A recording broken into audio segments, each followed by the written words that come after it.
قابض افغان طالبان رجیم کے خلاف مزاحمت کی نئی لہر کے باعث صوبہ بدخشاں میں حالات پھر کشیدہ ہو گئے۔ غیر قانونی طالبان رجیم کے امن و امان کے جھوٹے دعوے زمیں بوس اپنا ہیڈ کوارٹرز بھی نہ بچا سکے۔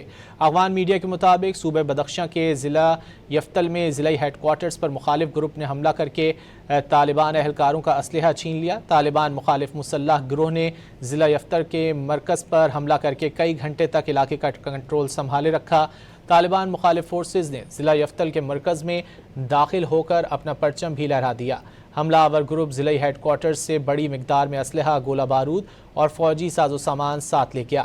طالبان مخالف دو عسکری تحریکیں فریڈم فرنٹ اور نیشنل ریزسٹنس فرنٹ بدخشاں سمیت کئی صوبوں میں سرگرم ہیں۔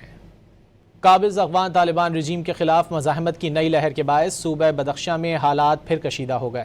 غیر قانونی طالبان رجیم کے امن و امان کے جھوٹے دعوے زمیں بوس اپنا ہیڈ کوارٹرز بھی نہ بچا سکے۔ افغان میڈیا کے مطابق صوبہ بدخشاں کے ضلع یفتل میں ضلعی ہیڈ کوارٹرز پر مخالف گروپ نے حملہ کر کے طالبان اہلکاروں کا اسلحہ چھین لیا۔ طالبان مخالف مسلح گروہ نے ضلع یفتل کے مرکز پر حملہ کر کے کئی گھنٹے تک علاقے کا کنٹرول سنبھالے رکھا۔ طالبان مخالف فورسز نے ضلع یفتل کے مرکز میں داخل ہو کر اپنا پرچم بھی لہرا دیا۔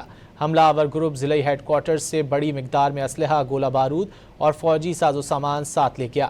طالبان مخالف دو عسکری تحریکیں فریڈم فرنٹ اور نیشنل ریزسٹنس فرنٹ بدخشاں سمیت کئی صوبوں میں سرگرم ہیں۔